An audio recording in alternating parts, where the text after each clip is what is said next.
Quand j'ai vu Atachi, votre maison, j'ai eu davantage compris, parce que là, à ce moment-là, j'avais pas d'enfant en traitement qui était chez vous, c'est pour ça que ça m'a intéressé d'y aller. Alors, qu'est-ce que je peux dire? Je peux dire que ce qui m'a le plus intéressé, c'est de parler avec quelques enfants sans que vous fussiez avec moi, ni l'un ni l'autre. J'ai parlé avec des enfants qui parlaient ouvertement à cette visiteuse et qui m'ont dit ce qu'ils avaient à faire, ce qu'il y avait d'intéressant dans la maison. Enfin, ils étaient comme chez eux tout à fait et parlant avec amour de ce lieu où ils vivaient. Et parlant aussi, celui-là, il est de votre âge, il n'est pas de votre âge. Comme ça, des camarades qui passaient, et disant quelques mots sur les camarades qui montraient qu'il y avait un esprit de corps. Et ça aussi, c'est intéressant, que les enfants se sentent un esprit de corps avec leurs camarades autant qu'avec les adultes, et aussi intéressés aux responsabilités qu'ils ont dans la maison. Ce qu'il y a de très important dans cette école, c'est que c'est une école de santé, de vie sociale. C'est par la vie sociale et par la coopération et la solidarité quotidienne dans les besognes nécessaires à la vie du groupe, la responsabilité de tâches qui sont complètement acceptées, prises en charge, assumées par des enfants à qui on fait confiance et qui, peu à peu, se rendent compte qu'ils sont indispensables, ils sont à leur place.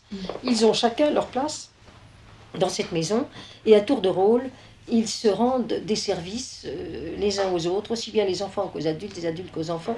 Et puis, en même temps, on peut y apprendre quelque chose de nouveau si on le veut. On n'est pas obligé. Le fait qu'on n'est pas obligé, c'est pas rien qu'une école, on n'est pas obligé de faire tel programme. Parce que j'ai parlé avec les instituteurs. On est finalement, quand un enfant est éveillé à la curiosité, et au droit à la curiosité, forcément la curiosité s'en va aussi dans le domaine culturel de l'école. Les échos favorables que suscite notre projet pédagogique amènent l'aide sociale à l'enfance à nous solliciter. C'est l'occasion d'ouvrir l'école à des enfants de classes sociales, d'ethnie, avec lesquels nous n'avions que rarement travaillé jusque-là. C'est un virage décisif pour la Neuville, que les différentes étapes de son évolution avaient annoncé et préparé. L'accueil d'une population d'enfants aussi diverse que possible. Ce que les enfants retrouvent à la Neuville, c'est le désir, constate Fernand Horry. Désir d'être au monde, de communiquer, de voir, de savoir, de grandir.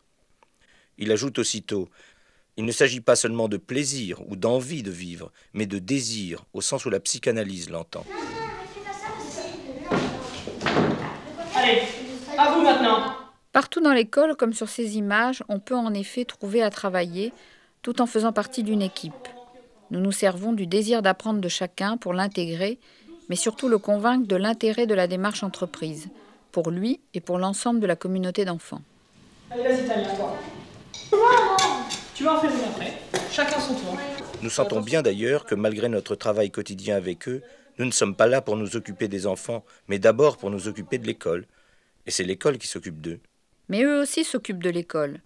Les enfants sont plus nombreux, une quarantaine à présent.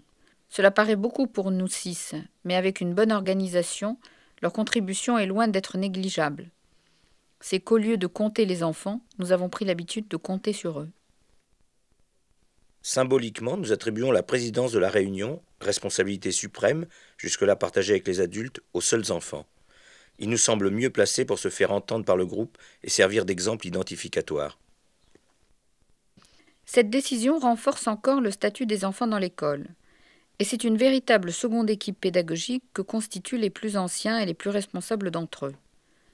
Un groupe que les adultes ne manquent jamais de consulter avant de prendre une décision et à qui ils confient par exemple, par le biais du parrainage, une partie de l'encadrement et de la formation des plus jeunes.